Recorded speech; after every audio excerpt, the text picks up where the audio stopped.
다 같이 찬송가 144장, 찬송가 144장, 예수 나를 위하여 찬송하시겠습니다.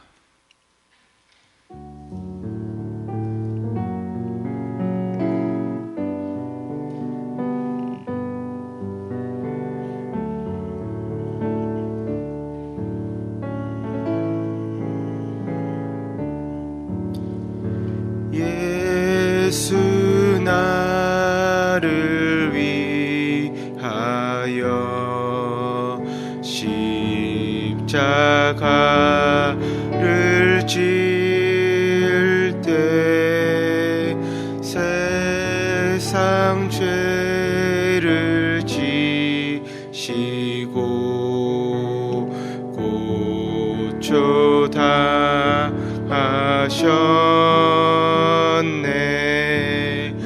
예수님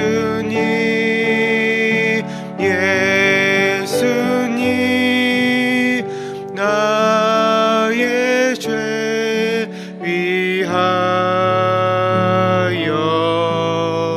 보배 피를 흘리니 죄임 받으소서.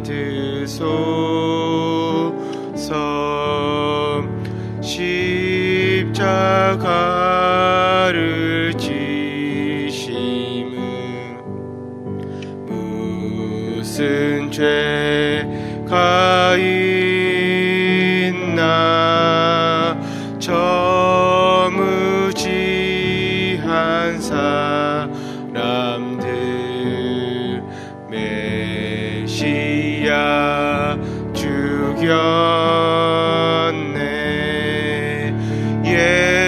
예수님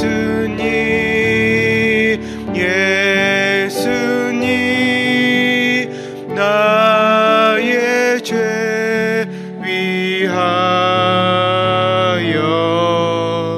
보배 피를 흘리니 죄임 받으소서.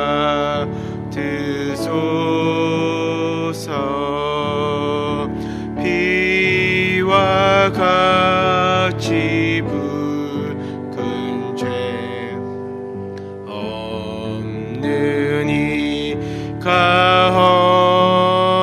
없네. 십자가의 고로로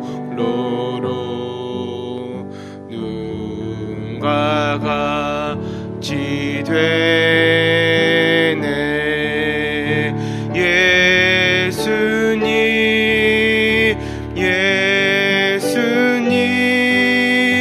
나의 죄 위하여 보배 피를 흘리니 죄임 받으소서.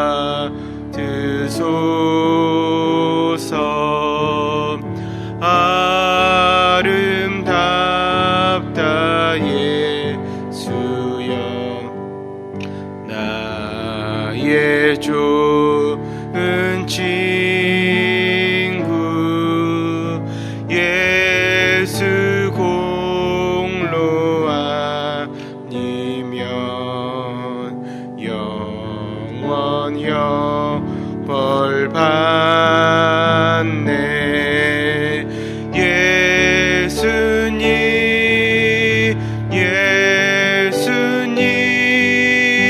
나의 죄 위하여 보배 피를 흘리니 죄임 받으소서.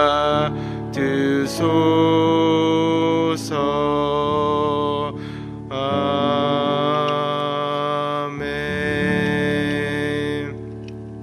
다 같이 기도하시겠습니다. 사랑의 하나님 감사드립니다. 오늘도 이 새벽에도 예배의 자리를 사모하게 하셔서 주의 성전에 나와서 예배하게 하심을 감사드립니다. 주의 말씀과 은혜를 사모하는 마음으로 예배에 참석하시는 모든 성도님들의 삶과 가정 가운데 하늘의 복을 풍성히 내려 주시옵소서. 주의 말씀을 듣는 모든 자들이 하나님의 마음을 깨닫게 하시고 기도의 문도 열리게 하셔서 성령 충만함으로 오늘 하루를 살아가게 하소서. 이 시간 우리에게 모든 성도님들을 축복합니다. 오늘 하루의 모든 삶을 지켜주시고 마음과 생각을 지켜주셔서 영원히 잘된 같이 범사에 잘되고 강건한 하루가 되게 하옵소서. 성도님들의 가정과 사업장, 직장을 두고 기도합니다. 코로나 사태와 장기화되고 있는 경기 침체로 어려운 가운데 있지만 늘 하나님을 의지하게 하시고 하나님의 공급하심을 경험하게 하옵소서.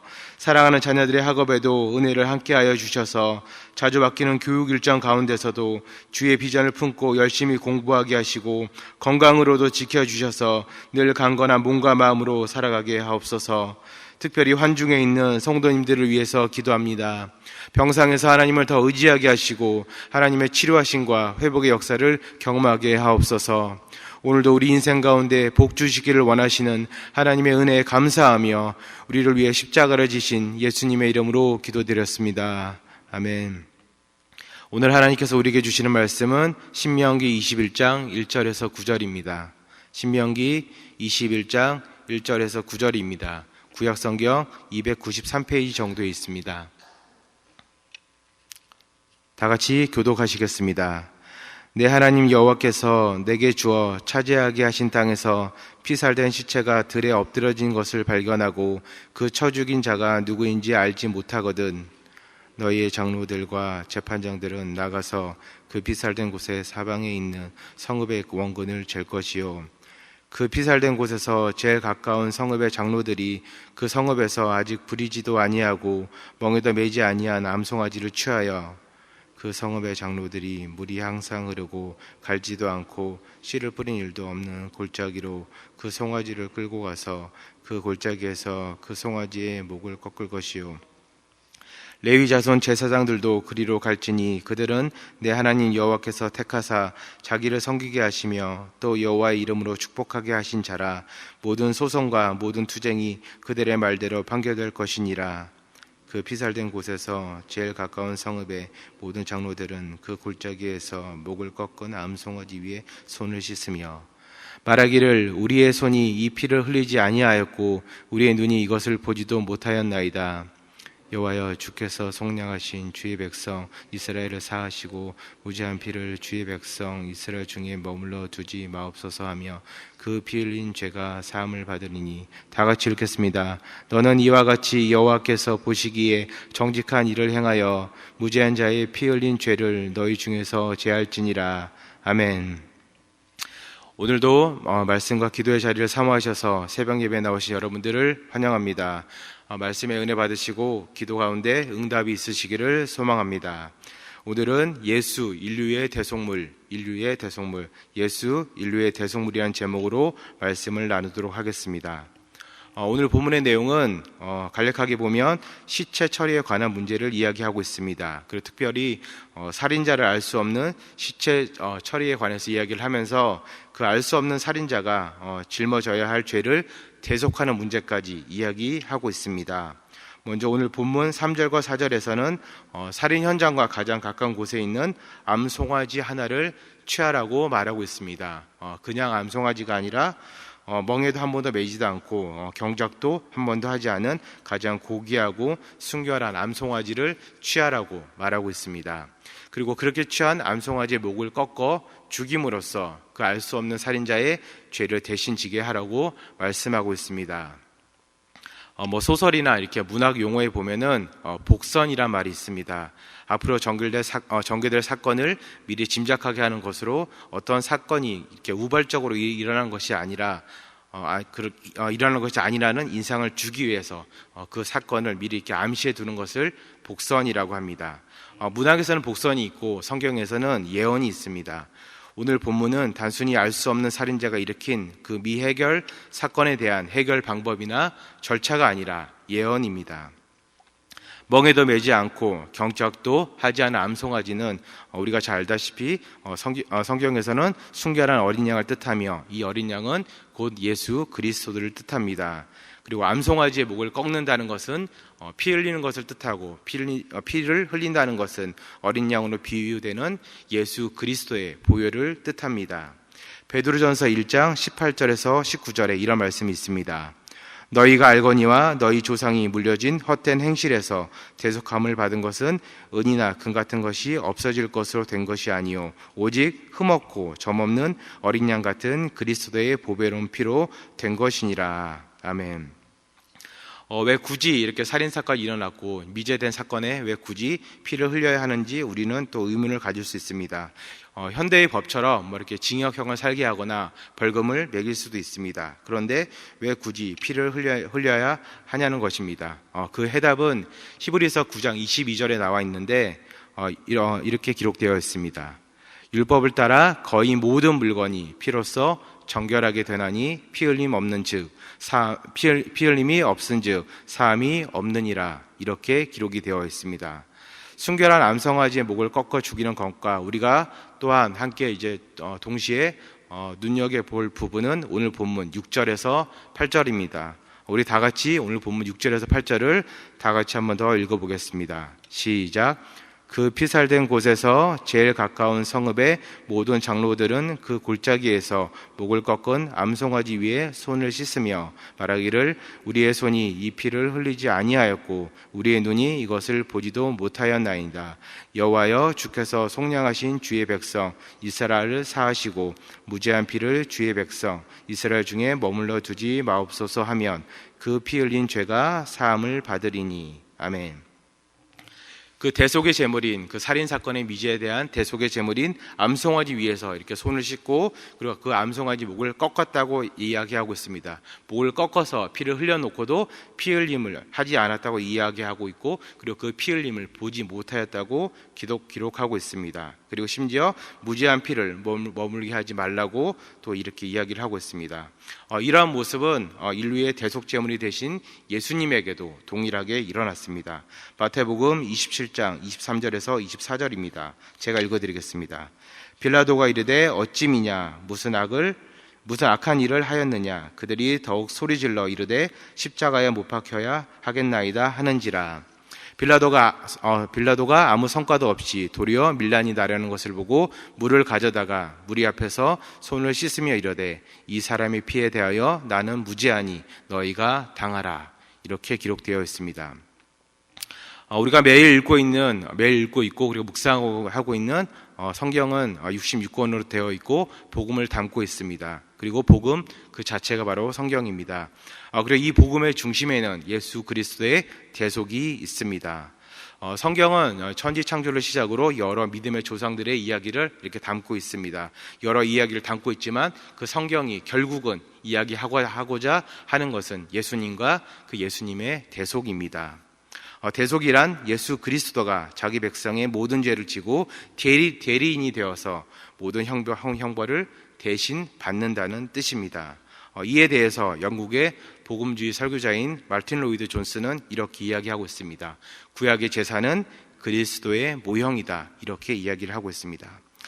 사랑하는 성도님 여러분, 올 한 해 벌써 이제 10월인데 정말 어려운 한 해였던 것 같습니다. 이제 2달 반 정도 남았는데 우리는 갑자기 시작된 코로나로 인해서 경기 침체가 계속 이제 장기화되었고 가정 경제는 물론이고 여러분들의 직장과 그리고 사업장 그리고 모든 것이 정말 무너졌습니다. 학업도 무너졌고 아이들도 학교에 자주 못 가고 있습니다.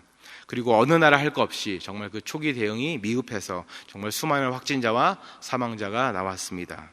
그래서 먹고 사는 문제뿐만 아니라 저희가 어제도 그제도 계속해서 이제 대전에 확진자가 나오고 있는데 나도 혹시 바이러스에 걸려서 어떻게 잘못되는 것이 아닌가 하는 정말 생명의 위협까지 느끼며 우리는 하루하루 살고 있습니다. 이러한 때에 우리가 필요한 것은 이제 무너진 사업장을 두고 우리가 어떻게 또 사업에 또 새로운 아이템을 구상해서 사업을 다시 한번 일으켜 볼까, 혹은 매출이든 직장을 위해 매출이 줄어든 직장을 위해서 우리가 어떻게 하면 더 직장에 헌신을 할 수 있을까? 그리고 마스크와 손소독을 어떻게 하면 우리가 더 철저히 자주 할 수 있을까? 이것이 우리에게 필요합니다. 그러나 이러한 때에 우리에게 더욱더 필요한 것은 바로 그래도 복음입니다. 예수 그리스도의 대속이 그래도 이러한 시점에서 우리에게 가장 필요하고, 우리가 이러한 시점에서 우리가 더 묵상해야 될 것은 가정의 경제를 일으키고 직장을 다시 활성화하는 것도 중요하지만, 그래도 우리가 더욱더 깊이 묵상해야 될 부분은 바로 그리스도의 대속의 은혜입니다. 그 이유는 간단하게 두 가지로 정리가 될 수 있습니다. 그 첫 번째는 바로 그리스도의 대속이 복음의 본질이기 때문입니다. 하나님의 아들이 하늘의 영광을 버리고 이 땅에 오신 이유도 우리의 대속함을 위함이고, 그리고 우리를 위해서 고난당하신 이유도, 그리고 십자가에 달리신 이유도 우리의 대속함을 위함입니다. 갈라디아서 1장 4절입니다. 그리스도께서 하나님 곧 우리 아버지의 뜻을 따라 이 악한 세대에서 우리를 건지시려고 우리의 죄를 대속하기 위하여 자기 몸을 주셨으니. 그리고 마가복음 10장 45절입니다. 인자가 온 것은 섬김을 받으려 함이 아니라 도리어 섬기려 하고 자기 목숨을 많은 사람들의 대속물로 주려 함이니라. 아멘. 사랑하는 성도님 여러분, 앞서 말씀드린 바와 같이 성경은 모든 부분에서 결국은 예수님을 나타내려고 하고 있습니다. 그리고 예수님을 나타낸다는 것은 그분의 대속함을 나타내기 위함입니다. 아무쪼록 매일매일 더 깊은 묵상으로 들어가셔서 복음의 본질인 예수님의 대속하심과 은혜를 맛보시는 여러분들이 되시기를 주님의 이름으로 축원드립니다. 두 번째로, 올해와 같이 정말 이렇게 힘든 시기에 우리가 더 자주 그리고 더 깊이 예수님의 대속의 은혜를 묵상해야 되는 이유는 그 은혜만이 우리를 모든 어려움과 고통의 현실에서 건져낼 수 있기 때문입니다. 성경은 구약과 신약으로 이루어져 있습니다. 구약 성경은 대부분이 성부 하나님의 크심과 전능하심을 나타내고 있고, 그것을 바탕으로 예수님을 예언하고 있습니다. 그리고 신약 성경은 전능하시고 크신 성부 하나님과 동일하신 성자 예수님의 대속하심과 그 구원의 은혜를 담고 있습니다. 이에 대해서 종교개혁가 존 칼빈은 이렇게 이야기를 했습니다. 구원의 뿔 대신 그리스도의 힘만이 괴로움의 무거운 짐을 견디게 하고 우리를 굳건히 서게 할 것이다. 왜냐하면 이 구원의 확신만이 우리의 삶의 무거운 짐을 견디게 하고 우리를 굳건히 그리고 더 강건히 할 수 있기 때문이다. 사랑하는 성도님 여러분, 세상이 주는 풍요로움, 안정감, 이것은 일시적입니다. 오히려 나중에 이것으로 인해서 더 큰 불안을 야기하기도 합니다. 그러나 복음의 중심인 그리스도의 대속과 그 은혜에 집중하며 그 구원함에 집중하며 모든 문제와 어려움이 해결됩니다. 설교에 뛰어난 통찰력이 있고, 그리고 방송 선교사 겸 설교자로도 유명한 찰스 스탠리 목사님은 인생에 대해서 이렇게 이야기를 했습니다.